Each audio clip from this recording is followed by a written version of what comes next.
കർത്താവിൻ്റെ വിലയേറിയ നാമത്തിന് പിന്നെയും മഹത്വം ഉണ്ടാകട്ടെ. ദൈവവചന ധ്യാനത്തിനും പഠനത്തിനുമായിട്ട് നമുക്ക് ഒരുമിച്ച് വരുവാനുള്ള ഭാഗ്യം ദൈവം ഒരു പ്രാവശ്യവും കൂടെ തന്നതോർത്ത് ദൈവത്തിന് നന്ദി പറയുന്നു. കടന്നു വന്ന എല്ലാ ദൈവജനത്തിനുമുള്ള വന്ദനവും അറിയിക്കുന്നു.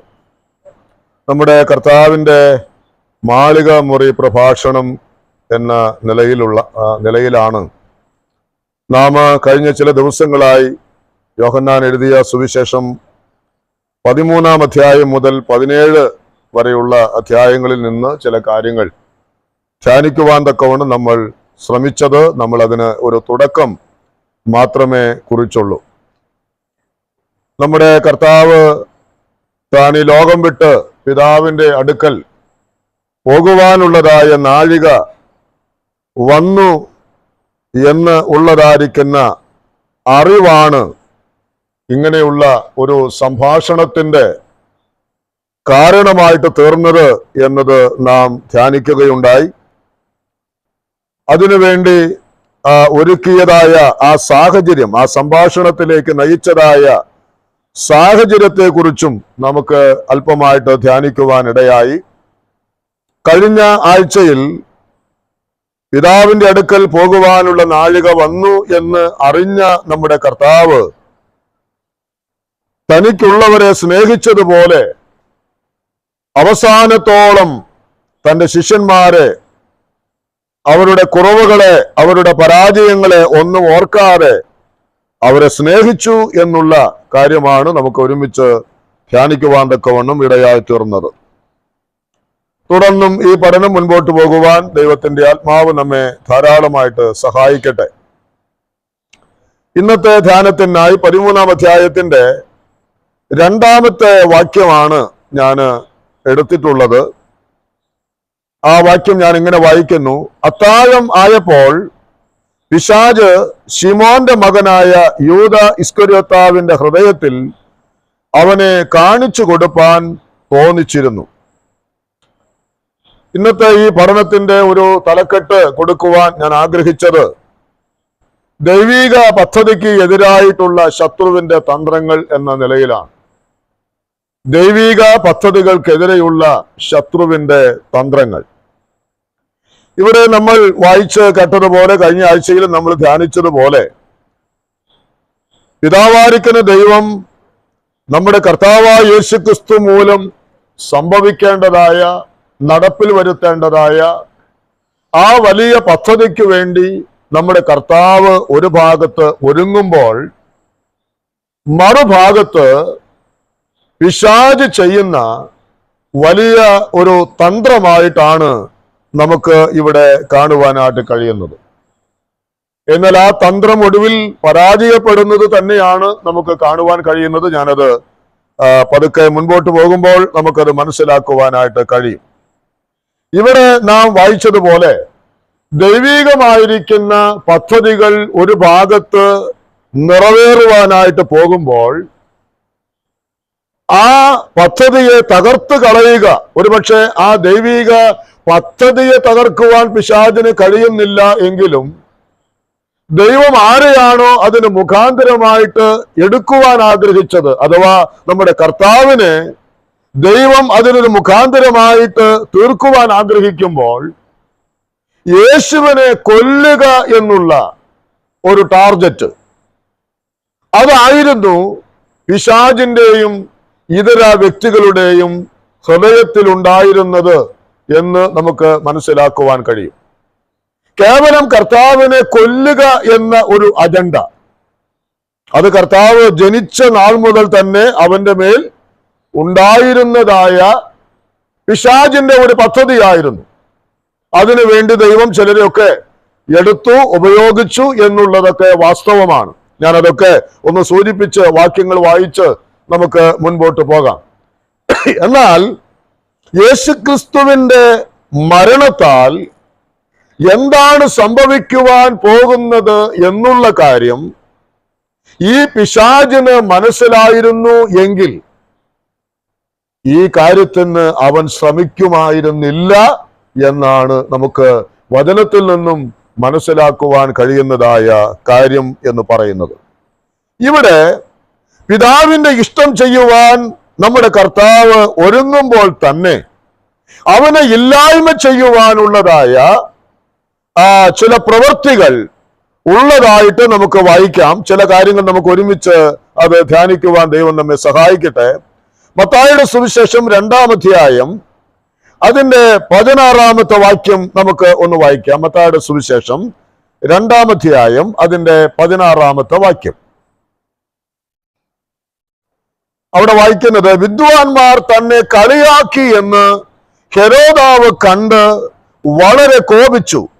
വിദ്വാൻമാരോട് ചോദിച്ചറിഞ്ഞ കാലത്തിന് ഒത്തവണ്ണം 2 വയസ്സും താഴെയുമുള്ള ആൺകുട്ടികളെ ഒക്കെയും ബെത്ലഹേമിലും അതിന്റെ എല്ലാ അതിരുകളിലും ആളയച്ച് കൊല്ലിച്ചു. ഇവിടെ ഹെരോദ രാജാവ് കർത്താവിന്റെ ജനനത്തിങ്കൽ തന്നെ അവനെ ഇല്ലായ്മ ചെയ്യുവാൻ ശ്രമിച്ചതായിട്ടാണ് നമുക്ക് കാണുവാൻ കഴിയുന്നത്. എന്താണ് അതിന്റെ കാരണം? നമുക്കറിയാം, വിദ്വാൻമാർ നക്ഷത്രം കണ്ടു. ആ നക്ഷത്രത്തെ അനുഗമിച്ചുകൊണ്ട് യേശു കർത്താവ് ജനിച്ച ഇടത്തേക്ക് അവർ യാത്ര ചെയ്യുമ്പോൾ അവർ ചെന്ന് കയറിയത് എവിടെയാണ്? ഹെരോദാവിന്റെ കൊട്ടാരത്തിലാണ്. അവിടെ ചെന്നിട്ട് അവർ ചോദിക്കുന്ന ചോദ്യം എന്താണ്? യഹൂദന്മാരുടെ രാജാവായി പിറന്നവൻ എവിടെ? അപ്പോൾ അത് കേട്ട മാത്രയിൽ അന്നുണ്ടായിരുന്ന ആ രാജാവിന് എന്തു തോന്നി? വലിയ ഭയമുളവായി എന്ന് നാം മനസ്സിലാക്കുന്നു. അപ്പോൾ ആ ഹെരോദ രാജാവിന്റെ സ്ഥാനത്തിന് ചലനം സംഭവിക്കുവാൻ സാധ്യതയുണ്ട്. ഏത് കാരണത്താൽ? യേശു എന്ന രാജാവ് ഈ ഭൂമിയിൽ ജനിച്ചിരിക്കുന്നു. അവൻ വളർന്നു വന്നാൽ അവനായിരിക്കും പിന്നത്തേതിൽ രാജാവ് എന്ന ആ ഒരു തിരിച്ചറിവിൽ ഹെരോദ രാജാവ് എന്താ ചെയ്തത്? അവൻ ഗൂഢമായിട്ട് പദ്ധതികൾ ആവിഷ്കരിച്ചു. നമുക്കറിയാം, അതിന്റെ പിന്നിൽ വ്യാപരിച്ച ആത്മാവ് എന്ന് പറയുന്നത് ആരായിരുന്നു? ഈ പിശാച് ആയിരുന്നു എന്നുള്ളതാണ് നമുക്ക് മനസ്സിലാക്കുവാൻ കഴിയുന്നത്. ദൈവിക പദ്ധതികൾ ഒരു ഭാഗത്തുണ്ട്, അത് ഞാൻ പിന്നാലെ പറഞ്ഞുകൊള്ളാം. എന്നാൽ ആ ദൈവിക പദ്ധതികൾ നടക്കുവാൻ പോകുമ്പോൾ തന്നെ ഹെരോദ രാജാവ് തനിക്ക് ഉണ്ടായിരുന്നതായ സ്ഥാനവും മാനവും നഷ്ടമാകും എന്നുള്ളതായിരിക്കുന്ന തിരിച്ചറിവിൽ എന്ത് ചെയ്യുന്നു? 2 വയസ്സ് മുതൽ താഴേക്കുള്ളതായ കുഞ്ഞുങ്ങളെ മുഴുവൻ കൊന്നുകളയുവാൻ അവൻ തീരുമാനിക്കുകയാണ്. ഏകദേശം കണക്ക് നോക്കി എന്ന് പറഞ്ഞാൽ യേശു കർത്താവിന് ആ സമയത്ത് 2 വയസ്സിൽ താഴെ മാത്രമേ പ്രായമുണ്ടാകുകയുള്ളൂ. അതുകൊണ്ട് യേശു കർത്താവിനെ അവന്റെ ജനനത്തിങ്കൽ തന്നെ കൊന്നുകളയുവാനുള്ളതായ ശ്രമം ഹെരോദ രാജാവ് എടുത്തതായിട്ടാണ് നമുക്ക് കാണുവാൻ കഴിയുന്നത്. ഇനി രണ്ടാമതായി യോഹന്നാന്റെ സുവിശേഷം 11-ാം അധ്യായത്തിന്റെ 47-48 വാക്യങ്ങൾ നമുക്ക് വായിക്കാം. യോഹന്നാന്റെ സുവിശേഷം 11-ന്റെ 47-48 വാക്യങ്ങൾ.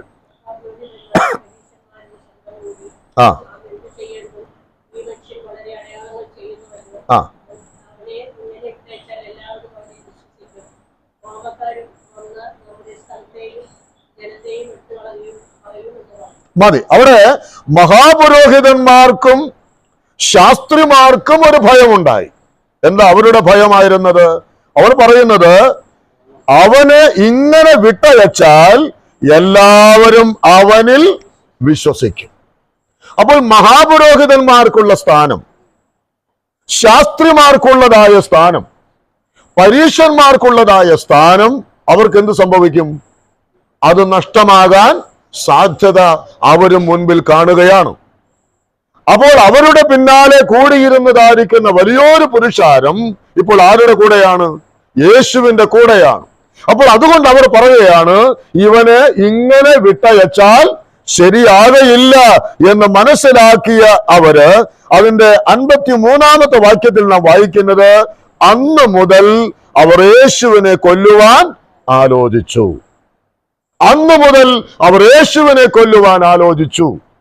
ആ ആലോചനയുടെ പിന്നിലും ആരായിരുന്നു? അതിന്റെ പിന്നിലും പിശാച് തന്നെയാണ്. ഹെരോദാവ് ശിശുവായിരുന്ന യേശുവിനെ കൊല്ലുവാൻ ആഗ്രഹിച്ചത് രാജാവായിരിക്കുന്ന തന്റെ സ്ഥാനത്തിന് കോട്ടം സംഭവിക്കും എന്നുള്ളത് കണ്ടുകൊണ്ടാണ്. ഇവിടെ മതപുരോഹിതന്മാരും ശാസ്ത്രിമാരും പരീശന്മാരും യേശുവിനെ കൊല്ലുവാനായിട്ട് ശ്രമിച്ചതിന്റെ പിന്നിലുള്ള കാരണം എന്താണ്? അവൻ ഇങ്ങനെ പോയാൽ ജനമെല്ലാം അവനിൽ വിശ്വസിക്കും എന്നതുകൊണ്ട് അവനെ കൊല്ലുവാനുള്ളതായ ആലോചനകൾ ഇട്ടു എന്നാണ് നമുക്ക് മനസ്സിലാക്കുവാൻ കഴിയുന്നത്. ഇനി യൂദയോടുള്ള ബന്ധത്തിൽ മത്തായിയുടെ സുവിശേഷം 26-ാം അധ്യായത്തിന്റെ 15-ാമത്തെ വാക്യം നമുക്ക് വായിക്കാം. മത്തായിയുടെ സുവിശേഷം 26-ാം അധ്യായം അതിന്റെ 15-ാമത്തെ വാക്യം. അവിടെ വായിക്കുന്നത്, നിങ്ങൾ എന്ത് തരും, ഞാൻ അവനെ കാണിച്ചു തരാം എന്ന് പറഞ്ഞു. നമുക്കറിയാം, ഈ യൂദയുടെ ഹൃദയത്തിലും സാത്താൻ കടന്നു അവരെ തോന്നിപ്പിച്ചിരുന്നു എന്നാണ് നമ്മൾ വായിച്ചത്. ഞാൻ അതിലേക്ക് പിന്നാലെ വന്നുകൊള്ളാം. അപ്പോൾ യൂദയ്ക്കുള്ളതായിരിക്കുന്ന ഒരു ആഗ്രഹം എന്താണ്? അവനല്പം പൈസ കിട്ടിയാൽ മതി. അവൻ മഹാപുരോഹിതന്റെ അടുത്ത് ചെന്നിട്ട് ചോദിച്ചത് എന്താ? നിങ്ങൾ എനിക്ക് എന്ത് തരും? എനിക്കല്പം പണം കിട്ടിയാൽ മതി, ഞാൻ അവൻ എന്ത് ചെയ്യാം? ഞാൻ അവനെ കാണിച്ചു തരാം. അവനെ കൊല്ലുവാനുള്ളതായിരിക്കുന്ന മാർഗം, അവൻ പോകുന്നതായിരിക്കുന്ന വഴി, അവൻ ഇരിക്കുന്നതായ ഇടം ഞാൻ നിങ്ങൾക്ക് കാണിച്ചു തരാം എന്ന് പറഞ്ഞു. അപ്പൊ അവനെ സംബന്ധിച്ച് ലോക സ്നേഹം, കുറെ പണക്കൊതിയാണ് യേശുവിനെ കൊല്ലുവാനുള്ളതായ ആസൂത്രണത്തിൽ പങ്കുചേരുവാൻ അവന് ഇടയായത് എന്ന് നാം മനസ്സിലാക്കണം. ഇനി പിശാചിന്റെ ഒരു പ്രവൃത്തി നമുക്കറിയാം. മത്തായിയുടെ സുവിശേഷം 4-ാം അധ്യായം അതിന്റെ 1 മുതൽ 13 വരെയുള്ളതായ വാക്യങ്ങൾ നമ്മൾ വായിക്കുമ്പോൾ അവിടെ സ്നാനമേറ്റതിനു ശേഷം നമ്മുടെ കർത്താവ് പിശാചിനാൽ പരീക്ഷിക്കപ്പെടുവാൻ ആത്മാവ് അവനെ മരുഭൂമിയിലേക്ക് നടത്തി എന്നാണ് നമ്മൾ അവിടെ വായിക്കുന്നത്. അവിടെ നാം മൊത്തത്തിൽ ഞാൻ ഇങ്ങനെ പറയാം, കർത്താവിന്റെ പരസ്യ ശുശ്രൂഷ ആരംഭിക്കുന്നതോട് കൂടെ തന്നെ അവനെ അങ്ങ് ഇല്ലായ്മ ചെയ്യുക. അതായിരുന്നു ആരുടെ തന്ത്രം? പിശാചിന്റെ തന്ത്രം. ശുശ്രൂഷയുടെ ആരംഭത്തിങ്കൽ തന്നെ അവനെ ഒരു നിഗളിയാക്കി, അവനെ ഒരു അഹങ്കാരിയാക്കി, അവനെ തന്നെത്താൻ പ്രശംസ എടുക്കുന്നവനാക്കി തീർത്തിട്ട് അവനെ അവിടെ വെച്ച് തന്നെ എന്ത് ചെയ്യണം? അങ്ങ് ഇല്ലായ്മ ചെയ്യണം.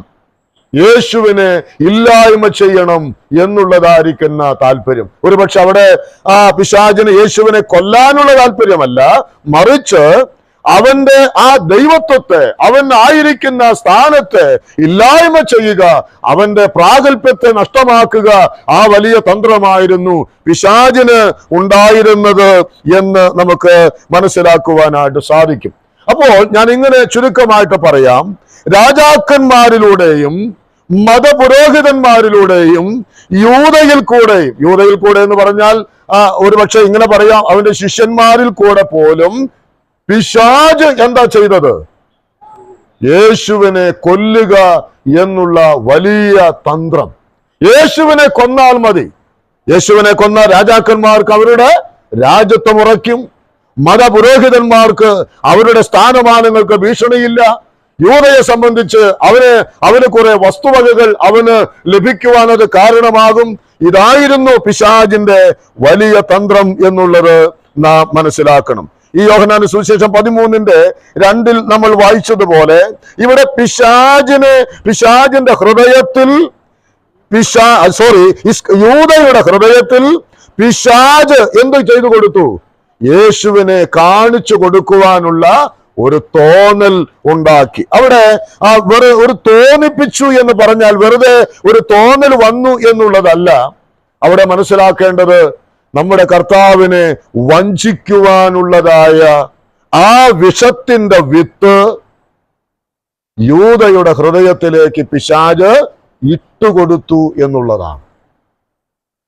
തന്റെ ഗുരുവിനെ വഞ്ചിക്കുവാനുള്ളതായ ആ വലിയ വിഷബീജം പിശാച് യൂദയുടെ ഹൃദയത്തിലേക്ക് ഇട്ടുകൊടുത്തു എന്നുള്ളതാണ്. വഞ്ചിക്കുക മാത്രമല്ല, ഒരു തർജ്ജമയിൽ ഞാൻ നോക്കിയപ്പോൾ മനസ്സിലാക്കാൻ കഴിഞ്ഞത്, ശത്രുവിന്റെ കയ്യിൽ തന്റെ ഗുരുവിനെ ഏൽപ്പിക്കുന്നതിന് വേണ്ടിയുള്ളതായ ആ വലിയ ചിന്തയാണ് പിശാച് യൂദയുടെ ഹൃദയത്തിലേക്ക് ഇട്ടുകൊടുക്കുവാൻ ഇടയായത്. ഗുരുവിനെ ശത്രുവിന്റെ കയ്യിലേക്ക് ഏൽപ്പിച്ചു കൊടുക്കുക. ആരായിരുന്നു യൂദയുടെ മുമ്പിൽ കർത്താവിന്റെ ശത്രുക്കൾ? അന്നുണ്ടായിരുന്ന മതപുരോഹിതന്മാരായിരുന്നു, ശാസ്ത്രിമാരായിരുന്നു, പരീശന്മാരായിരുന്നു. അവരെ കൊണ്ട് യേശുവിനെ കൊന്നുകളയുവാൻ തക്കവണ്ണമുള്ളതായ ആ വലിയ തോന്നലായിരുന്നു യൂദയുടെ ഹൃദയത്തിൽ ഉണ്ടായിരുന്നത് എന്ന് നമുക്ക് കാണുവാനായിട്ട് കഴിയും. അങ്ങനെയുള്ളതായ ആ തോന്നലിന്റെ പ്രത്യാഘാതമാണ് മത്തായിയുടെ സുവിശേഷം 26-ാം അധ്യായത്തിന്റെ 4-ാമത്തെ വാക്യം നമുക്ക് ഒന്ന് നോക്കാം. മത്തായിയുടെ സുവിശേഷം 26-ാം അധ്യായത്തിന്റെ 4-ാമത്തെ വാക്യത്തിൽ നാം വായിക്കുമ്പോൾ അവിടെ നാം കാണുന്നു, യേശുവിനെ ഉപായത്താൽ പിടിച്ചു കൊല്ലുവാൻ അവര് ആലോചിച്ചു. ലൂക്കോസിന് സുവിശേഷം 22-ന്റെ 2-ാമത്തെ വാക്യം, ലൂക്കോസ് 22-ന്റെ 2-ാമത്തെ വാക്യത്തിൽ നാം അവിടെ വായിക്കുന്നത്, അപ്പോൾ മഹാപുരോഹിതന്മാരും ശാസ്ത്രിമാരും ജനത്തെ ഭയപ്പെടുകയാൽ അവനെ ഒടുക്കുവാൻ ഉപായം അന്വേഷിച്ചു എന്ന് നമ്മൾ അവിടെയും വായിക്കുന്നു. അപ്പോൾ ഈ മഹാപുരോഹിതന്മാരുടെ ഹൃദയത്തിലെ ആഗ്രഹത്തെ പിശാച് എന്തു ചെയ്തു കൊടുത്തു? അതങ്ങോട്ട് വളം വെച്ചു കൊടുത്ത് അതിന് ആളെ അന്വേഷിക്കുമ്പോൾ എങ്ങനെ ഇത് സാധിക്കും എന്നറിയുമ്പോഴാണ് യൂദയുടെ ഹൃദയത്തിൽ ദ്രവ്യാഗ്രഹം മൂത്തിട്ട് അവനും തന്റെ ഗുരുവിനെ വഞ്ചിക്കുവാൻ തയ്യാറെടുത്ത് നിൽക്കുന്നു എന്നുള്ള വിവരം ഇവർ അറിയുന്നത്. യൂദ മഹാപുരോഹിതന്മാരുടെ അടുക്കൽ ചെന്നു. എന്നിട്ട് അവരുമായിട്ട് സംസാരിച്ചു. അവനോട് ചോദിച്ചു, ഈ ഞാൻ ഒറ്റിത്തരാം, എന്ത് തരും എനിക്ക് എന്ന് പറഞ്ഞിട്ട് 30 വെള്ളിക്കാശിന് അവർ തമ്മിൽ പറഞ്ഞൊത്തു എന്നുള്ള കാര്യമാണ് നമുക്കവിടെ മനസ്സിലാക്കുവാനായിട്ട് കഴിയുന്നത്. ഇവിടെ നിന്നിട്ട് ഒരു ചിന്ത നമ്മോടുള്ള ബന്ധത്തിൽ പറഞ്ഞ് ഞാൻ മുൻപോട്ട് പോകാം എന്ന് കർത്താവിൽ ആശ്രയിക്കുകയാണ്. അതായത് ഇവിടെ ഹെരോദാവ് തന്റെ സ്ഥാനത്തിന് കോട്ടം സംഭവിക്കും. അതുകൊണ്ടാണ് യേശുവിനെ കൊല്ലുവാൻ ആഗ്രഹിച്ചത്. മതപുരോഹിതന്മാർ തങ്ങൾക്കുള്ള സ്വാധീനം കുറയും എന്നുള്ള ചിന്തയിലാണ് അവരും യേശുവിനെ ഒറ്റിക്കൊടുക്കുവാനായിട്ട് അല്ലെങ്കിൽ യേശുവിനെ കൊല്ലുവാനായിട്ട് ആഗ്രഹിച്ചത്, ആലോചിച്ചത് എന്നുള്ളത് നമ്മൾ അറിയണം. ഇവിടെ നാം നമ്മോടുള്ള ബന്ധത്തിൽ ചിന്തിക്കേണ്ട ഒരു കാര്യം, അല്ലെങ്കിൽ ഈ തലമുറയിലും നമ്മൾ കണ്ടുകൊണ്ടിരിക്കുന്ന ഒരു കാര്യം എന്നുള്ളത് എന്താണ്? ഈ യേശുവിന്റെ നാമത്തെ എന്ത് ചെയ്യണം? ഈ തലമുറയിലും ഇല്ലായ്മ ചെയ്യണം.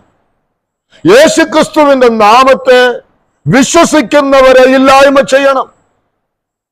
എന്തിനാണ് ഈ സമൂഹം അല്ലെങ്കിൽ ഈ ലോക ജനത ഇത്രമാത്രം യേശുക്രിസ്തുവിന്റെ നാമത്തെ ഇങ്ങനെ പകയ്ക്കുന്നതിന്റെ കാരണം എന്താണ്? എത്രയോ ലോക രാജ്യങ്ങൾ ഈ യേശുക്രിസ്തുവിന്റെ നാമത്തെ ഇല്ലായ്മ ചെയ്യുവാൻ, അടിച്ചമർത്തുവാൻ ഇന്നും ശ്രമിച്ചുകൊണ്ടിരിക്കുന്നു. അത് നമ്മൾ അറിയുന്ന വിഷയമാണ്. ഇന്നും ഞാൻ വാട്സാപ്പിൽ കണ്ട് ഏതോ ഒരു രാജ്യത്ത് 70ഓളം വരുന്ന ക്രൈസ്തവരെ പീഡിപ്പിച്ച് കൊന്നു എന്നുള്ള ഒരു വാർത്ത കാണുവാൻ തക്കവണ്ണമിടയാണ്. ഇന്നലെ ഛത്തീസ്ഗഡിൽ പോയിരിക്കുന്ന നമ്മുടെ ചില സഹോദരന്മാരിൽ നിന്ന് എനിക്ക് ഇന്ന് കേൾക്കുവാനായിട്ട് കഴിഞ്ഞത്, ഇന്ന് അവിടെ അവർ ചില ഭവനങ്ങളിലേക്ക് കടന്നുപോയി. ആരുടെ വീട്ടിലാണെന്ന് അറിയുമോ? അവിടെ കർത്താവിനെ സേവിച്ചതിന്റെ പേരിൽ, കർത്താവിനെ ആരാധിച്ചതിന്റെ പേരിൽ അവരുടെ വീടുകളിൽ നിന്ന് അവിടെ ഉണ്ടായിരുന്ന ആ ക്രൈസ്തവ വിരോധികൾ വന്ന് അവരുടെ വീട്ടിൽ നിന്ന് അവരെ വലിച്ചിറക്കി. എന്നിട്ട് അവരെന്ത് ചെയ്തു? അവരുടെ ബന്ധുഭവനങ്ങളിൽ അഭയം പ്രാപിച്ചിരിക്കുകയാണ്. അങ്ങനെ അഭയം പ്രാപിച്ചിരിക്കുന്നവരുടെ വീടുകളിൽ ചെന്ന് അവരുമായിട്ട് അഭിമുഖം ചെയ്തു എന്നുള്ള ആ വാർത്ത ഇന്ന് കേൾക്കുവാൻ തക്കവണ്ണം ഇടയായി. ഞാൻ ഓർത്തു, എന്തിനാണ് യേശുക്രിസ്തുവിന്റെ നാമത്തെ, അവന്റെ നാമത്തെ വിശ്വസിക്കുന്ന ആളുകളോട് ഇത്രമാത്രം ശത്രുവിനുള്ളതായിരിക്കുന്ന ആ പോരാട്ടം എന്നുള്ളത് നമ്മൾ ഒന്ന് മനസ്സിലാക്കേണ്ട കാര്യമാണ്. രണ്ടാമത് അവിടെ നിന്ന് നാം ചിന്തിക്കുക, നമ്മുടെ ഹൃദയങ്ങളിൽ തോന്നലുകൾക്ക് ഇടം നൽകരുത്. പിശാച് കൊണ്ടുവരുന്നതായ തോന്നലുകൾക്ക്, പിശാചിന്റെ തന്ത്രങ്ങൾക്ക് നമ്മുടെ ഹൃദയത്തെ നാം എന്തു കൊടുക്കരുത്? വിട്ടുകൊടുക്കുവാനായിട്ട് പാടില്ല. ഇന്ന് അനേക കുടുംബങ്ങളിൽ ഉണ്ടാകുന്ന പ്രതിസന്ധികളുടെ കാരണം എന്താണ്? കുടുംബ ജീവിതത്തിൽ ഉണ്ടാകുന്ന താളപ്പിഴകളുടെ കാരണം എന്താണ്? സഭകളിൽ ഉണ്ടാകുന്നതായ പ്രയാസങ്ങളുടെ കാരണങ്ങൾ എന്താണ്? ഒരുപക്ഷെ ഹെരോദ രാജാവിനെ പോലെ തനിക്ക് കോട്ടം സംഭവിക്കുമെന്നറിയുമ്പോൾ ഉണ്ടാകുന്ന തോന്നലുകൾ, ആ മതപുരോഹിതന്മാരെ പോലെ തങ്ങൾക്കുള്ളതായിരിക്കുന്ന സ്വാധീനങ്ങൾ കുറഞ്ഞു പോകുമോ എന്നുള്ള തോന്നലിൽ ഉളവാകുന്നതായിരിക്കുന്ന കാര്യങ്ങൾ, ചിലരെ സംബന്ധിച്ച് ദ്രവ്യാഗ്രഹമാണ് പ്രശ്നങ്ങളുടെ കാരണം എന്ന് പറയുന്നത്. ഇങ്ങനെയൊക്കെയുള്ളതായിരിക്കുന്ന കാരണങ്ങൾ ആദിമ നൂറ്റാണ്ടിൽ ആ പിശാച് ഇങ്ങനെയുള്ള ചിലരെ കൈവശപ്പെടുത്തിയെങ്കിൽ ഇന്നും അത് തന്നെയാണ് ആര് ചെയ്യുന്നത്? പിശാച് ചെയ്യുന്നത്. അതുകൊണ്ട് വളരെ വിനയത്തോടുകൂടെ ഞാൻ ഓർമ്മപ്പെടുത്തട്ടെ, നമ്മുടെ സ്ഥാനത്തിനും നമ്മുടെ മാനത്തിനും നമ്മുടെ ദ്രവ്യാഗ്രഹത്തിനും വേണ്ടി യാതൊരു കാരണവശാലും പിശാചിന്റെ ചിന്തകൾക്ക് നമ്മുടെ ഹൃദയങ്ങളെ നമ്മൾ അടിയറവ് പറയുവാൻ പാടില്ല. നമ്മുടെ ജീവിതത്തെ പിശാചിന് വളമിട്ട് കൊടുക്കുന്ന തരത്തിൽ ആകുവാനായിട്ട് പാടില്ല. ഇവിടെ നമ്മൾ വായിച്ചതുപോലെ ആദ്യം തന്നെ യൂദയുടെ ഹൃദയത്തിൽ ഒരു തോന്നലാണ് ഉണ്ടായത്. പിന്നീട് നാം വായിക്കുന്നുണ്ട് സാത്താൻ അവനിൽ കടന്നു എന്നാണ് വായിക്കുന്നത്. സാത്താൻ പ്രവേശിച്ചപ്പോൾ അവൻ ഓടി ആരുടെ അടുക്കലേക്ക്? മഹാപുരോഹിതന്മാരുടെ അടുക്കലേക്ക്. അവിടെ ചെന്ന് അവൻ ആ ദ്രവ്യം വാങ്ങുകയാണ്, ഗുരുവിനെ ഒറ്റിക്കൊടുക്കുകയാണ്. നമ്മൾ വായിച്ചതുപോലെ ഗസ്തമന തോട്ടത്തിൽ നിന്ന് പുറത്തേക്ക് വരുമ്പോ നാം കാണുന്ന കാഴ്ച എന്താണ്? ഈ യൂദ നമ്മുടെ കർത്താവിനെ വന്ന് ചുംബിക്കുകയാണ്. എന്തിനാ അവരിതൊക്കെ ചെയ്തത്? കേവലം 30 വെള്ളിക്കാശിന് വേണ്ടി മാത്രം. പ്രിയപ്പെട്ടവരെ, നമ്മുടെ ഹൃദയത്തിൽ ഉരുത്തിരിയുന്നതായ തോന്നലുകളെ അടിസ്ഥാനമാക്കി നാം ഒരു കാരണവശാലും മുൻപോട്ട് പോകരുത്. നമ്മുടെ ഹൃദയത്തിൽ ദൈവത്തിന്റെ ആത്മാവിന് പ്രവർത്തിക്കുവാനുള്ളതായ ഇടമാണ് നാം നൽകേണ്ടത്, അല്ലാതെ പിശാചിന് പ്രവർത്തിക്കുവാനുള്ള ഇടമല്ല നാം കൊടുക്കേണ്ടത്. പിശാച് ചിലപ്പോ ചില വ്യക്തികളെ കുറിച്ച്, ചില കുടുംബങ്ങളെ കുറിച്ച്, അല്ലെങ്കിൽ കുടുംബത്തിൽ തന്നെയുള്ള ആരെങ്കിലും ഒക്കെ കുറിച്ച് എന്നുണ്ടാക്കും സംശയത്തിന്റെ ഒരു വിത്ത് ഇങ്ങനെ പാകും. എന്നിട്ട് പിശാച് തന്നെ അതിന് വളമിടും, പിശാച് തന്നെ അതിന് വെള്ളമൊഴിക്കും. അത് നമ്മുടെ ഹൃദയത്തിൽ ചിന്തകളായി വളരും, അത് ഫലം കായ്ക്കും. കുടുംബ ജീവിതത്തിൽ ഭിന്നതകൾ ഉണ്ടാകും, സഭയിൽ ഭിന്നതകൾ ഉണ്ടാകും, കലഹങ്ങൾ ഉണ്ടാകുവാൻ അത് കാരണമായിട്ട് തീരും. പ്രിയപ്പെട്ടവരെ, അതിന് ഇട നൽകരുത്. 2 കൊരിന്ത്യർ ലേഖനം 11-ാം അധ്യായത്തിന്റെ 5-ാമത്തെ വാക്യത്തിൽ നാം ഒരു കാര്യം അവിടെ വായിക്കുന്നുണ്ട്. 2 കൊരിന്ത്യർ ലേഖനം 11-ാം അധ്യായത്തിന്റെ 5-ാമത്തെ വാക്യം അവിടെ വായിക്കുന്നത്, അവയാൽ ഞങ്ങൾ സങ്കല്പങ്ങളും ദൈവത്തിന്റെ പരിജ്ഞാനത്തിന് വിരോധമായി പൊങ്ങുന്ന എല്ലാ ഉയർച്ചയും ഇടിച്ചു കളഞ്ഞ് ഏത് വിചാരത്തെയും ക്രിസ്തുവിനോടുള്ള അനുസരണത്തിനായി പിടിച്ചടക്കി നിങ്ങളുടെ അനുസരണം തികഞ്ഞു വരുമ്പോൾ എല്ലാ അനുസരണക്കേടിനും പ്രതികാരം ചെയ്യുവാൻ ഒരുങ്ങിയുമിരിക്കുന്നു. അവിടെ പൗലോസ് പറയുന്ന വാക്കെന്താണ്? ഞങ്ങൾ ദൈവത്തിന്റെ പരിജ്ഞാനത്തിന് വിരോധമായി ഉയർന്നു പൊങ്ങുന്ന ചിന്തകളെ ഞങ്ങൾ എന്ത് ചെയ്യുന്നു? ഞങ്ങൾ പിടിച്ചടക്കുന്നു. ആ പിടിച്ചടക്കൽ ഉണ്ടാകുന്നില്ലെങ്കിൽ എന്താ സംഭവിക്കുക? വലിയ പ്രതിസന്ധികൾ സഭയിൽ ഉണ്ടാകും, വലിയ പ്രശ്നങ്ങൾ കുടുംബങ്ങളിൽ ഉണ്ടാകും, വലിയ ഭാരങ്ങൾ സഭയിൽ ഉണ്ടാകും. അത് അവരുടെ വ്യക്തി ജീവിതത്തെ ബാധിക്കും, അത് അവരുടെ ക്രിസ്തീയ വേലയെ ബാധിക്കും. അതുകൊണ്ട് പൗലോസ് പറയുകയാണ്, ഏവയാൽ നമ്മുടെ വായിക്കുന്നത് മൂലവാക്യം വായിക്കുന്നുണ്ട്, ഞങ്ങളുടെ പോരിന്റെ ആയുധങ്ങൾ ജഡീകങ്ങൾ അല്ല, കോട്ടകളെ ഇടിക്കുവാൻ തക്കവണ്ണം ദൈവസന്നിധിയിൽ അത് ശക്തിയുള്ളതാണ്. 2 കൊരിന്ത്യർ ലേഖനം 10-ാം അധ്യായത്തിന്റെ 5-ാമത്തെ വാക്യമാണ്. ഞാൻ പറഞ്ഞു തെറ്റിപ്പോയില്ലേ? 10-ാം അധ്യായത്തിന്റെ 5-ാമത്തെ വാക്യമാണ്. 2 കൊരിന്ത്യർ 10-ന്റെ 3 മുതലുള്ള വാക്യങ്ങൾ നോട്ട് ചെയ്തോളൂ. അപ്പോൾ ഞാൻ ഇങ്ങനെ പറയട്ടെ പ്രിയപ്പെട്ടവരെ, പോരിന്റെ ആയുധങ്ങൾ അത് ജഡീകങ്ങളല്ല, അത് ദൈവസന്നിധിയിൽ വളരെ ശക്തിയുള്ളതാണ്. അതുകൊണ്ട് വേണം നമ്മൾ എന്ത് ചെയ്യാനായിട്ട്? ഈ പിശാചിന്റെ തോന്നലുകളെ എതിരിടുവാനായിട്ട്. എഫേസ്യ ലേഖനത്തിൽ നമ്മൾ വായിക്കുന്നുണ്ട്, നമുക്ക് പോരാട്ടമുള്ളത് ആരോടല്ല, ജഡരക്തങ്ങളോടല്ല, മനുഷ്യരോടല്ല, മറിച്ച് ഈ ദുഷ്ടാത്മ സേനയോടാണ്. ആ ദുഷ്ടാത്മ സേനയോട് പോരാടുവാൻ വേണ്ടുന്ന ആയുധം എന്ന് പറയുന്നത് അത് ജഡീകങ്ങളല്ല, നമ്മുടെ ബുദ്ധിയല്ല, നമ്മുടെ കഴിവല്ല, നമ്മുടെ അംഗസംഖ്യയുടെ വലിപ്പമല്ല, നമ്മുടെ കഴിവിന്റെ കൂടുതലല്ല. പ്രിയപ്പെട്ടവരെ, അതിന് വേണ്ടത് എന്താണ്? കോട്ടകളെ ഇടിക്കുവാൻ തക്കവണ്ണം ശക്തമായ ആയുധം, അത് ദൈവത്തിന്റെ ആയുധമാണ്. ആ ദൈവത്തിന്റെ ആയുധത്താൽ നാം ഇവിടെ വായിച്ചത് എന്താണ്? ദൈവത്തിന്റെ പരിജ്ഞാനത്തിന് വിരോധമായി ഉയർന്നു പൊങ്ങുന്ന എല്ലാ ചിന്തകളെയും എന്ത് ചെയ്യുന്നു? പിടിച്ചടക്കണം നമ്മൾ, അല്ലെങ്കിൽ പരാജയപ്പെടും. ഇപ്പോ ഞാൻ കുര്യാച്ചൻ ചേട്ടന് വിരോധമായിട്ട് ഒരു ചിന്ത എന്റെ ഹൃദയത്തിലേക്ക് വീണു എന്ന് വിചാരിക്കുക. ആ ചിന്തയ്ക്ക് വളമിടാൻ ആര് കാത്തിരിക്കുകയാണ്? പിശാച് കാത്തിരിക്കുകയാണ്. അതിന്റെ മേൽ വളമിടും, അതിന്റെ മേൽ വെള്ളമൊഴിക്കും. ഒരു ചെറിയ ഒരു ചിന്ത മാത്രമേ എന്റെ ഹൃദയത്തിൽ വന്നുള്ളൂ. പക്ഷേ പിന്നത്തേതിൽ അതങ്ങോട്ട് വളർന്ന് വളർന്ന് വളർന്ന് കുര്യാച്ചൻ ചേട്ടനെ കാണുമ്പോൾ മുഖത്ത് പോലും നോക്കാൻ കഴിയാതെ, കൈയൊന്ന് തന്ന് ഒരു പ്രൈസ്തലോട് പറയാൻ കഴിയാത്ത നിലയിൽ ആ ബന്ധത്തെ അങ്ങ് അകറ്റാൻ തക്കവണ്ണം ഈ ചെറിയ തോന്നല് ഹൃദയത്തിൽ വളർത്താൻ ആര് സഹായിക്കും? പിശാച് സഹായിക്കും. അതുകൊണ്ട് എന്റെ ദൈവമക്കൾ, ഇതൊക്കെ നമ്മൾ പ്രായോഗിക തലത്തിൽ കൊണ്ടുവരണം. നമുക്ക് അന്യോന്യം ഇങ്ങനെയൊക്കെയുള്ള ചിന്തകൾ കടന്നു വരും. ഭാര്യയ്ക്ക് ഭർത്താവിനോട്, ഭർത്താവിന് ഭാര്യയോട്, മാതാപിതാക്കൾക്ക് മക്കളോട്, തിരിച്ചും മറിച്ചും, സഹോദരങ്ങൾ തമ്മിൽ, സഭയിലുള്ള മൂപ്പന്മാരും വിശുദ്ധന്മാരും തമ്മിൽ ഒക്കെ ഇങ്ങനെയുള്ളതായ ചെറിയ ചെറിയ ചിന്തകൾ ഇങ്ങനെ വരും. ആ ചിന്തകളിൽ മേൽ വെള്ളമൊഴിക്കും പിശാച്. അതിന് അങ്ങനെ തന്നെയാ, നീ ചിന്തിച്ചത് ശരിയാ, നീ കണ്ടില്ലേ, അത് അങ്ങനെ തന്നെയാ, അതിനൊരു മാറ്റമില്ല, നിന്നോടിപ്പോ കുര്യാച്ചൻ ചേട്ടനോ സ്നേഹമില്ല, ഒരു ബഹുമാനമില്ല, നീ ചിന്തിച്ചത് വളരെ കറക്റ്റാ, സത്യമാണ്. പിന്നെ അന്ന് അവിടെ വെച്ച് കണ്ടപ്പോൾ അങ്ങനെ ചിന്തിച്ചില്ലേ, അല്ലെങ്കിൽ ഇവിടെ വെച്ച് കണ്ടപ്പോൾ അങ്ങനെയല്ലേ പെരുമാറിയത്, ശരിയാണത് അങ്ങനെ തന്നെ. പിന്നെ നമ്മളത് അങ്ങ് അരക്കിട്ടുറപ്പിച്ചു, അതും മതി. പിശാചിന് ഹാപ്പിയായി. ആ ബന്ധത്തിന് എന്താ ഉണ്ടായത്? വലിയ വിള്ളലുണ്ടായി. അതുണ്ടാക്കുന്ന പ്രത്യാഘാതം എന്ന് പറയുന്നത് ചെറുതല്ല, അത് വളരെ വലുതാണ്. അതുകൊണ്ട് ദൈവമക്കളെ സൂക്ഷിക്കുക. പിശാച് കൊണ്ടുവന്ന് നമ്മുടെ ഹൃദയങ്ങളിൽ ഇട്ടുതരുന്നതായ ആ ചെറിയ ചിന്തകളെ ഒരിക്കലും താലോലിച്ച് അതിന് നാം വളമിടരുത്. ദൈവകൃപയിൽ ആശ്രയിച്ച് പ്രാർത്ഥിക്കണം.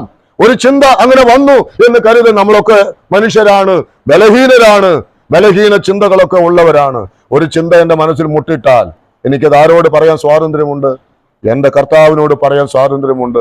കർത്താവെ, ആ ദൈവദാസനോട് ഒരു ചിന്ത ഈ നിലയിൽ എന്റെ ഹൃദയത്തിൽ വന്നു, ദയവായിട്ട് അതെന്നോട് ക്ഷമിക്കണം എന്ന് പ്രാർത്ഥിക്കുമ്പോൾ ആ ചിന്തയ്ക്ക് വളമിടാൻ പിന്നെ ആര് വരില്ല? ഈ പിശാച് വരില്ല. മനസ്സിലായോ?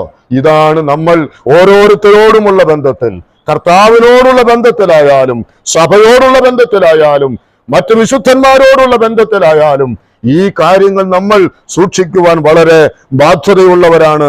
ഞാൻ മുൻപോട്ട് പോകട്ടെ. പ്രിയപ്പെട്ടവരെ, ആ നിലയിൽ നമ്മുടെ ഹൃദയത്തിൽ ദൈവത്തിന്റെ പരിജ്ഞാനത്തിന് വിരോധമായി ഉയർന്നു പൊങ്ങുന്ന എല്ലാ ചിന്തകളെയും നാം പിടിച്ചടക്കണം. കർത്താവിനോടുള്ള അനുസരണത്തെ പ്രതി നാം അത് ചെയ്യണമെന്നാണ്. എന്നാൽ ഇത് ആർക്ക് സാധിച്ചില്ല? ഈ യൂദയ്ക്ക് അത് സാധിച്ചില്ല എന്നുള്ളതാണ് നമുക്ക് മനസ്സിലാക്കുവാൻ കഴിയേണ്ടത്. ഞാൻ ഈ ഭാഗത്തിന്റെ മറ്റൊരു ഒരു ചിന്തയിലേക്ക് ഞാൻ കടക്കട്ടെ. അവിടെ നമ്മൾ ചിന്തിക്കുന്നത് പോലെ ഇവിടെ പിശാചിന്റെ ലക്ഷ്യം എന്ന് പറയുന്നത്, ഞാൻ ആദ്യം പറഞ്ഞതുപോലെ എന്താ? യേശുവിനെ കൊല്ലുക, അവനെ കൊല്ലുക. എന്നാൽ നാം ധ്യാനിക്കുമ്പോൾ രസകരമായിട്ടുള്ള ഒരു കാര്യം, അവനെ കൊന്നു കഴിഞ്ഞാൽ, അല്ലെങ്കിൽ അവന്റെ മരണത്താൽ സംഭവിക്കേണ്ടിയിരുന്നത് എന്താണെന്ന് പിശാച് അറിഞ്ഞിരുന്നെങ്കിൽ അവൻ ഹെരോദാവിനെ കയ്യിലെടുക്കില്ലായിരുന്നു, അവൻ മതപുരോഹിതന്മാരെ കയ്യിലെടുക്കില്ലായിരുന്നു, അവൻ യൂദയെ കയ്യിലെടുക്കില്ലായിരുന്നു, അവൻ മറ്റൊരു മാർഗവും ഉപയോഗിക്കുമായിരുന്നില്ല. എന്നാൽ ദൈവത്തിന്റെ പദ്ധതിയെ അവന് മനസ്സിലാക്കാൻ കഴിയാതെ പോയി. നാം അത് ഒന്ന് ചുരുക്കമായിട്ട് ചിന്തിക്കാം. ആ പിതാവാരിക്കിന്റെ ഇവിടെ നമ്മൾ വായിച്ചതുപോലെ ഒരു സാധാരണ മരണത്തിന്, അതായത് യേശുക്രിസ്തുവിന്റെ ഒരു സാധാരണ മരണത്തിന് പാപങ്ങളെ പരിഹരിപ്പാൻ കഴിയോ? യേശുക്രിസ്തുവിന് ആ ഹെരോദാവിനാൽ ശിശുവായിരുന്നപ്പോൾ യേശു കൊല്ലപ്പെട്ടിരുന്നെങ്കിൽ പാപപരിഹാരം സാധ്യമാകോ? സാധ്യമാകില്ല. ഇനി നമ്മൾ ചിന്തിച്ചതുപോലെ പിശാചിനാൽ ആ മരുഭൂമിയിൽ വെച്ച് പരീക്ഷിക്കപ്പെട്ടു, ഇനി അവിടെ വെച്ചൊരു മരണം സംഭവിച്ചാൽ അവിടെ പാപത്തിന് പരിഹാരം ഉണ്ടാകുമോ? ഇല്ല. വേറെ ചില സന്ദർഭങ്ങളിൽ നമ്മൾ കാണുന്നുണ്ട്, മലയുടെ മുകളിൽ നിന്ന് കർത്താവിനെ തള്ളി താഴെയിട്ട് കൊല്ലാൻ നോക്കി. അങ്ങനെ മലയുടെ മുകളിൽ നിന്ന് താഴേക്ക് വീണ് യേശു മരിച്ചിരുന്നെങ്കിൽ പാപങ്ങൾക്ക് പരിഹാരം ഉണ്ടാകുമോ? ഉണ്ടാകില്ല. ഈ മതപുരോഹിതന്മാർ ഉപായത്താൽ പിടിച്ചു കൊല്ലുവാൻ പലവട്ടം ശ്രമിച്ചു. അങ്ങനെ കൊന്നിരുന്നെങ്കിൽ പാപത്തിന് പരിഹാരം ഉണ്ടാകുമായിരുന്നോ? ഇല്ല. പാപത്തിന് പരിഹാരം ഉണ്ടാകയില്ല. മറിച്ച് യേശുവിന്റെ മരണത്തിന്റെ പ്രത്യേകത എന്താ?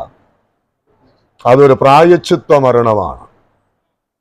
അതൊരു പ്രായശ്ചിത്ത മരണമാണ്. അങ്ങനെയാണ് യോഹന്നാന്റെ ലേഖനം നാം പഠിച്ചപ്പോൾ ചിന്തിച്ചല്ലോ, ദൈവം തന്റെ പുത്രനെ പ്രായശ്ചിത്തമായി അയച്ചത് തന്നെ സാക്ഷാൽ സ്നേഹമാകുന്നു. പ്രായശ്ചിത്തമായിട്ട് അയച്ചു. ഒരു പ്രായശ്ചിത്ത മരണമാണ് യേശുവിന്റെ മരണം. അതാണ് സംഭവിക്കേണ്ടത്. അല്ലാതെ പിശാച് ഉദ്ദേശിച്ചതുപോലെ, ഹെരോദാവ് ഉദ്ദേശിച്ചതുപോലെ, മതപുരോഹിതന്മാർ ഉദ്ദേശിച്ചതുപോലെ, യൂദ ഉദ്ദേശിച്ചതുപോലെ അല്ല യേശുവിന്റെ മരണം സംഭവിക്കേണ്ടത്. യേശുവിന്റെ മരണം സംഭവിക്കേണ്ടത് അത് ദൈവിക പദ്ധതിയിലായിരിക്കണം. അത് ഒരു പ്രായശ്ചിത്ത മരണമായിരിക്കണം എന്നുള്ളത് നമുക്ക് കാണുവാൻ കഴിയേണ്ട കാര്യമാണ്. എബ്രായ ലേഖനം 2-ാം അധ്യായം അതിന്റെ 15-ാമത്തെ വാക്യം. നാം ഇനി വളരെ പരിചയമുള്ള ചില വാക്യങ്ങളാണ്, എങ്കിലും ഈ പഠനത്തോടുള്ള ബന്ധത്തിൽ അത് ആവശ്യവുമാണ്. അവിടെ 2:15 നാം വായിക്കുന്നത്, മരണത്തിന്റെ അധികാരിയായ പിശാചിനെ തന്റെ മരണത്താൽ നീക്കി ജീവപര്യന്തം മരണഭീതിയിൽ അടിമകളായിരുന്നവരൊക്കെയും. അപ്പോൾ യേശുവിന്റെ മരണത്താൽ എന്താ സംഭവിച്ചത്? മരണത്തിന്റെ അധികാരിയായ പിശാചിനെ നീക്കി. ഈ പിശാചിന്, അതുകൊണ്ട് അവന് പലപ്പോഴും ഒരു വിഡ്ഢിയായിട്ടും മണ്ടനായിട്ടും ഒക്കെ പറയുന്നത്. അതീവ ബുദ്ധിമാനാണ്, പക്ഷെ ഇതുപോലുള്ളതായിരിക്കുന്ന തലതിരിഞ്ഞ കാര്യങ്ങളും ചിലപ്പോൾ പിശാച് ചെയ്യും. അവന്റെ തന്നെ തല തകർക്കുന്ന, അല്ലെ, അവന്റെ തന്നെ തല തകർക്കുന്ന, ഇവിടെ വായിച്ചതുപോലെ അവൻ ആ അധികാരിയെ നീക്കുന്ന ഒന്നാണ് ആരുടെ മരണം? കർത്താവിന്റെ മരണം. അപ്പോൾ യേശുവിന്റെ മരണത്താൽ എന്റെ തലയാണ് തെറിക്കുന്നതെന്ന് ഞാൻ അറിഞ്ഞാൽ പിന്നെ ഞാൻ ആ പണിക്ക് പോവോ? പക്ഷെ ആരത് അറിഞ്ഞില്ല. പിശാച് ആ കാര്യം അറിഞ്ഞില്ല. ഇനി കൊലോസ്യ ലേഖനം 2-ാം അധ്യായത്തിന്റെ 15-ാമത്തെ വാക്യത്തിൽ നാം വായിക്കുന്നത്, ക്രൂശിൽ അവരുടെ മേൽ ജയോത്സവം കൊണ്ടാടി. ആരുടെ മേൽ? വാഴ്ചകളുടെ മേൽ, അധികാരങ്ങളുടെ മേൽ അവൻ ജയോത്സവം കൊണ്ടാടി. അപ്പോൾ വാഴ്ചകളും അധികാരങ്ങളും ഈ പിശാചിനെ കുറിച്ചാണ് പറഞ്ഞിട്ടുള്ളത്. ഈ പിശാചിന്റെ വാഴ്ചകളെയും അധികാരങ്ങളെയും ക്രൂശന്മേൽ വെച്ച് ജയോത്സവം കൊണ്ടാടുമെന്ന് പിശാച് അറിഞ്ഞിരുന്നെങ്കിൽ യേശുവിനെ ക്രൂശിച്ചു കൊല്ലുവാൻ അവൻ സമ്മതിക്കുമായിരുന്നോ? സമ്മതിക്കുമായിരുന്നില്ല. അതിനുവേണ്ടി അവൻ ശ്രമിക്കുമായിരുന്നില്ല. അവൻ അതാണ് ചെയ്തത് എന്ന് നാം മനസ്സിലാക്കണം. അപ്പോൾ യേശുവിന്റെ മരണത്താൽ പിതാവിന്റെ ലക്ഷ്യത്തിന്റെ 1-ാമത്തെ ഭാഗം എന്ന് പറയുന്നത് ഈ പിശാചിന്റെ തലയെ തകർക്കുക, അവന്റെ അടിമത്വത്തിലായിരിക്കുന്ന മാനവജാതിയെ രക്ഷിക്കുക എന്നുള്ളതായിരുന്നു ദൈവിക പദ്ധതി. എന്നാൽ പിശാച് വിചാരിച്ചത് കേവലം അവനെ അങ്ങ് കൊന്നു കഴിഞ്ഞാൽ അതോടുകൂടെ അത് തീരും എന്നുള്ള ആ വ്യാജഭാവമായിരുന്നു അവനിൽ ഉണ്ടായിരുന്നത്. ഇനി എബ്രായ ലേഖനം 1-ാം അധ്യായത്തിന്റെ 8-ാമത്തെ വാക്യം എന്താ വായിക്കുന്നത്? 1-ാം അധ്യായത്തിന്റെ 8-ാം വാക്യം ഒന്ന് വായിച്ചേ.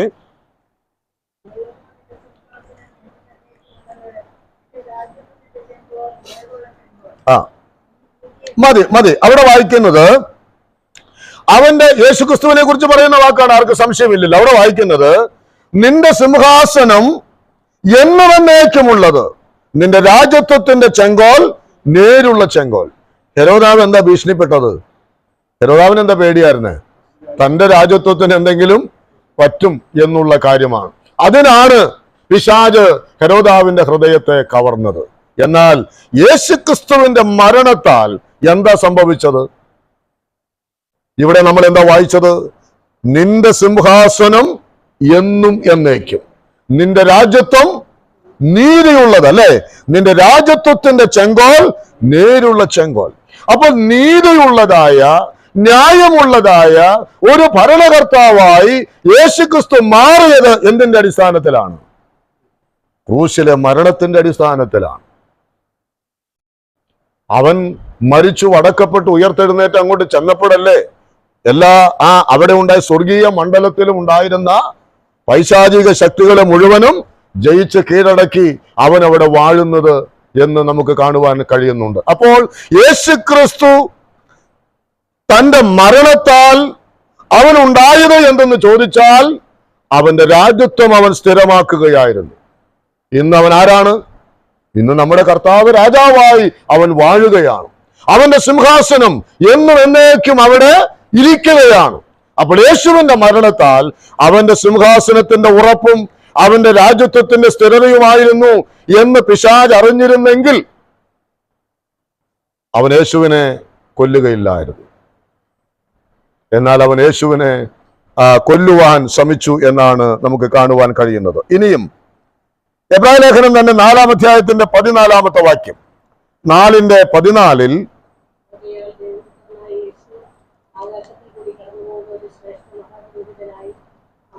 അവിടെ നാം വായിക്കുന്നു, ദൈവപുത്രനായ യേശു ആകാശത്തിൽ കൂടി കടന്നുപോയൊരു ശ്രേഷ്ഠ മഹാപുരോഹിതൻ. മഹാപുരോഹിതന്മാരുടെ ആശങ്ക എന്തായിരുന്നു? അവരുടെ പ്രതിബദ്ധതയും അല്ലെങ്കിൽ അവരുടെ സ്ഥാനവും അവർക്കുള്ള സ്വാധീനമൊക്കെ നഷ്ടമാകുമെന്നാണ്. എന്നാൽ യേശു തന്റെ മരണശേഷം അവനെന്താ സംഭവിച്ചത്? മഹാപുരോഹിതനല്ല, അവൻ ശ്രേഷ്ഠ മഹാപുരോഹിതനായി. ഈ പുരോഹിതന്മാര് ഈ കർത്താവിനെ കൊല്ലുന്നതിന് മുൻപ് ഇവൻ മരിച്ചാൽ ഇവൻ ശ്രേഷ്ഠ മഹാപുരോഹിതനാകും എന്നറിഞ്ഞിരുന്നെങ്കിൽ അവർ കൊല്ലില്ലായിരുന്നു. ഈ പിശാചും അതിന് ശ്രമിക്കില്ലായിരുന്നു. എന്നാൽ ഇന്ന് നമ്മുടെ കർത്താവ് ശ്രേഷ്ഠ മഹാപുരോഹിതനായി. നാം വായിക്കുന്നല്ലോ, ഇങ്ങനെയുള്ള ഒരു മഹാപുരോഹിതനല്ലോ നമുക്ക് വേണ്ടിയത്. ഇന്ന് നമുക്ക് വേണ്ടി ശ്രേഷ്ഠ മഹാപുരോഹിതനായി അവൻ വാഴുന്നു എന്നുള്ളതാണ് നമുക്ക് കാണുവാൻ കഴിയുന്നത്. മാത്രമല്ല, നമ്മെ സംബന്ധിച്ച പത്രോസ് എന്താ പറയുന്നത്? അന്ധകാരത്തിൽ കിടന്നിരുന്ന നമ്മെ അത്ഭുത പ്രകാശത്തെങ്കിലേക്ക് വിളിച്ചവന്റെ സൽഗുണങ്ങളെ ഘോഷിപ്പാൻ തക്കവണ്ണം രാജകീയ പുരോഹിത വർഗമാക്കി അവൻ നമ്മെയും തീർത്തു. എന്തുകൊണ്ട്? അവന്റെ മരണത്താൽ. അപ്പോൾ ഈ മാനവജാതിയെ കൂടെ യേശുക്രിസ്തുവിന്റെ മരണത്താൽ രാജകീയ പുരോഹിത വർഗമാക്കുമെന്നുള്ള ഒരറിവ് പിശാചിനുണ്ടായിരുന്നെങ്കിൽ അവനെ കാര്യം ചെയ്യില്ലായിരുന്നു. അവിടെയാണ് ദൈവത്തിന്റെ പദ്ധതിയുടെ മാറ്റം നമ്മൾ കാണുന്നത്. ഇനി എബ്രായ ലേഖനം 2:17 2-ാം അധ്യായത്തിന്റെ എബ്രായ ലേഖനം 2:17 നമ്മൾ വായിക്കുന്നു, അതുകൊണ്ട് ജനത്തിന്റെ പാപങ്ങൾക്ക് എന്തു വരണം? പ്രായശ്ചിത്തം വരണം. അത് വന്നു കഴിഞ്ഞു എന്ന് നമുക്കറിയാം. 7-ാം അധ്യായത്തിന്റെ 27-ാമത്തെ വാക്യത്തിൽ, 7-ാം അധ്യായം അതിന്റെ 27-ാമത്തെ വാക്യത്തിലും അത് തന്നെ നാം വായിക്കുന്നു. അവിടെ വായിക്കുന്നത്, അത് അവൻ അവരുടെ പാപങ്ങൾക്കായി തന്നെത്താൻ അർപ്പിച്ചുകൊണ്ട് ഒരിക്കലായി ചെയ്തുവല്ലോ. അപ്പോൾ പാപത്തിന്റെ പരിഹാരത്തിന് വേണ്ടിയുള്ള യാഗമായിരുന്നു കർത്താവായ യേശുക്രിസ്തുവിന്റെ മരണം എന്നുള്ളത്. 9:12 നാം എന്താ വായിക്കുന്നത്? സ്വന്തം രക്തത്താൽ, ആർത്താൽ? യേശുക്രിസ്തുവിന്റെ മരണത്താൽ ഒരിക്കലായിട്ട് വിശുദ്ധ മന്ദിരത്തിൽ പ്രവേശിച്ചു, എന്നേക്കുമുള്ള വീണ്ടെടുപ്പ് സാധിപ്പിച്ചു. മനുഷ്യവർഗത്തിന്റെ പാപപരിഹാരവും മനുഷ്യവർഗത്തിന്റെ വീണ്ടെടുപ്പും യേശുക്രിസ്തുവിന്റെ മരണത്താൽ സംഭവിച്ചു. 9:26 അവിടെ എന്താ വായിക്കുന്നത്? എന്നാൽ അവൻ ലോകാവസാനത്തിൽ സ്വന്തം യാഗം കൊണ്ട് പാപപരിഹാരം വരുത്തുവാൻ ഒരിക്കൽ പ്രത്യക്ഷനായി. പ്രിയപ്പെട്ടവരെ, ഇതൊന്നും ശത്രു അറിഞ്ഞിരുന്നെങ്കിൽ എന്ത് ചെയ്യില്ലായിരുന്നു? അവനെ മരിക്കാൻ സമ്മതിക്കില്ലായിരുന്നു. പക്ഷെ അവനെ കൊന്നുകളയാനായിട്ടാണ് പിശാചിന്റെ ശ്രമം ആയിരുന്നത്. ഇനിയും 10-ാം അധ്യായത്തിന്റെ 10-ാമത്തെ വാക്യത്തിലേക്ക് വായിക്കുമ്പോൾ നാം യേശുക്രിസ്തു ഒരിക്കലായി കഴിച്ച ശരീരയാഗത്താൽ വിശുദ്ധീകരിക്കപ്പെട്ടിരിക്കുന്നു. 14-ാം വാക്യത്തിൽ സൽഗുണപൂർത്തി വരുത്തിയിരിക്കുന്നു. 10-ാം അധ്യായത്തിന്റെ 20-ാമത്തെ വാക്യത്തിൽ വിശുദ്ധ മന്ദിരത്തിലേക്കുള്ള പ്രവേശനത്തിന് ധൈര്യം യേശുക്രിസ്തുവിന്റെ മരണത്താൽ നമുക്ക് സാധ്യമായി. 9:14 നമ്മൾ വായിക്കുന്നു, ജീവനുള്ള ദൈവത്തെ ആരാധിക്കുവാനുള്ള പ്രാപ്തി യേശുവിന്റെ മരണത്താൽ നമുക്ക് സാധ്യമായിട്ട് തീർന്നു. പിതാവായ ദൈവത്തോടുള്ള നിരപ്പ്, അവന്റെ അടുക്കലേക്ക് ചെല്ലാനുള്ള സ്വാതന്ത്ര്യം, പാപമോചനം, വിശുദ്ധീകരണം, വീണ്ടെടുപ്പ്, സ്വർഗരാജ്യത്തിലുള്ള അവകാശം, ഇതെല്ലാം എവിടെ നിന്ന് കിട്ടിയത്? യേശുവിന്റെ മരണത്താലാണ് നമുക്ക് ലഭ്യമായത്. ഇതാണ് അവന്റെ മരണത്താൽ സംഭവിച്ചിരുന്നു അല്ലെങ്കിൽ സംഭവിക്കാൻ പോകുന്നതെന്ന് ഈ പിശാച് അറിഞ്ഞിരുന്നെങ്കിൽ യൂദയുടെ ഹൃദയത്തിൽ ഒരു തോന്നൽ അവൻ ഇട്ടുകൊടുക്കുകയില്ലായിരുന്നു. എന്നാൽ പിശാചിന് അമ്പേ പരാജയം സംഭവിച്ചു. ഇന്ന് അവൻ പരാജയപ്പെട്ട ശത്രുവാണ്, അവൻ തല തകർക്കപ്പെട്ട ശത്രുവാണ്. അതുകൊണ്ടാണ് ഇന്നും അവൻ എന്തുമാത്രം ശ്രമിച്ചിട്ടും അനേകായിരങ്ങൾ ദിവസം പ്രതി ഈ കർത്താവായ യേശുക്രിസ്തുവിന്റെ മരണത്താൽ സാധ്യതമായ ആത്മരക്ഷ പ്രാപിച്ചുകൊണ്ടിരിക്കുന്നത്. നമ്മുടെ കർത്താവ് തന്റെ രാജ്യത്തെ പണിതുകൊണ്ടേയിരിക്കുകയാണ്. 30, 60, 100 മേനിയായി അത് വിളഞ്ഞുകൊണ്ടേയിരിക്കുകയാണ്. എന്റെ പ്രിയപ്പെട്ടവരെ, നാം അതുകൊണ്ട് ഓർത്തിരിക്കേണ്ട കാര്യം, ഇത്രയും മഹത്തായ കാര്യങ്ങളാണ് പുത്രന്റെ മരണത്താൽ സംഭവിക്കുന്നത് എന്ന് പിശാച് അറിഞ്ഞിരുന്നുവെങ്കിൽ അവൻ ഈ കാര്യങ്ങളൊന്നും ചെയ്യില്ലായിരുന്നു. ഞാൻ ഒരു കാര്യം കൂടെ പറഞ്ഞ് ഈ ചിന്തയ്ക്ക് വിരാമം ഇടാം. പ്രിയപ്പെട്ടവരെ, നമ്മുടെ വ്യക്തിപരമായ ജീവിതത്തോടുള്ള ബന്ധത്തിൽ പിശാച് നമുക്ക് നേരെ എതിർക്കുന്നത് എന്തിനു വേണ്ടിയാണെന്നറിയോ? നമ്മെ തകർത്ത് നമ്മെ ബലഹീനരാക്കാൻ വേണ്ടിയാ. എന്നാൽ ഓർക്കുക, പിശാചിന്റെ തന്ത്രങ്ങളാലും അവന്റെ പോരാട്ടങ്ങളാലും നാം ബലഹീനരാകുമ്പോൾ ദൈവം നമ്മെ 10 മടങ്ങ് ശക്തിപ്പെടുത്തി പിശാചിനെ ലജ്ജിപ്പിക്കുമാറ് അവൻ നമ്മെ ഉപയോഗിക്കും. നിങ്ങളൊന്ന് ഓർത്തു നോക്കുക, കഴിഞ്ഞ കാലങ്ങളിലേക്കൊന്ന് തിരിഞ്ഞു നോക്കുക. ചിലപ്പോഴെങ്കിലും നമുക്ക് തോന്നിയിട്ടുണ്ടാകും, അയ്യോ, ഞാൻ ആകപ്പാടെ തകർന്നു, ഞാൻ കടന്നു പോകുന്ന അവസ്ഥ എന്ന് പറയുന്നത് വലിയ വലിയ പ്രയാസമുള്ളതാണ്. എന്നാൽ ഓർക്കുക, ആ ബലഹീനമായ അവസ്ഥയെ സ്വർഗത്തിലെ ദൈവം എങ്ങനെ മാറ്റി? സന്തോഷത്തിന്റെ അനുഭവങ്ങളാക്കി മാറ്റിയിട്ടുണ്ട്. നമ്മൾ ബലഹീനരാകുമ്പോൾ ദൈവം തന്റെ ബലത്തെ നമ്മിലേക്ക് പകർത്തി തന്റെ കരങ്ങളിൽ അവൻ നമ്മെ ഉപയോഗിക്കും. അതാണ് ദൈവത്തിന്റെ പ്രവൃത്തി. അതുകൊണ്ട് പിശാച് പോരാടട്ടെ, അവൻ തന്ത്രങ്ങൾ കൊണ്ടുവരട്ടെ, അവൻ നമ്മുടെ വ്യക്തിപരമായ ജീവിതത്തിന്റെ നേരെ, സഭയ്ക്ക് നേരെ ഏതെല്ലാം തരത്തിലുള്ളതായിരിക്കുന്ന പോരാട്ടങ്ങളും അവൻ കൊണ്ടുവരട്ടെ. പക്ഷെ ആത്യന്തികമായിട്ട് ആര് ജയിക്കും? ആത്യന്തികമായി കർത്താവ് ജയിക്കും, നമ്മളും ജയിക്കും. ഒരു തർക്കവും ആ കാര്യത്തിന് വേണ്ട. ഈ ലോകത്തുള്ളതായ മുഴുവൻ മതമേധാവികളും രാഷ്ട്രീയ തലവന്മാരും ഈ കർത്താവിന്റെ നാമത്തിന് വിരോധമായി ഒന്നിച്ചേർന്നേറ്റാലും പ്രിയപ്പെട്ടവരെ, കർത്താവിന്റെ പദ്ധതിയെ തകർക്കുവാൻ അവർക്കൊരു നാളും കഴിയില്ല. ആ സത്യം മനസ്സിലാക്കുക. നാം പിശാചിന് നമ്മുടെ ജീവിതത്തിൽ ഇടം കൊടുക്കാതിരിക്കുക. ദൈവത്തിന്റെ പരിജ്ഞാനത്തിന് വിരോധമായി ഉയർന്നു പൊങ്ങുന്ന എല്ലാ ഉയർച്ചകളെയും അവനോടുള്ള അനുസരണത്തിനായി നമ്മൾ പിടിച്ചടക്കുക. ദൈവം നമ്മെ ഈ ചിന്തകളാലൊക്കെ ധാരാളമായി സഹായിക്കട്ടെ എന്ന് പ്രാർത്ഥിക്കുന്നു. ഇന്നത്തെ വചന പഠനം അവസാനിപ്പിക്കുന്നു.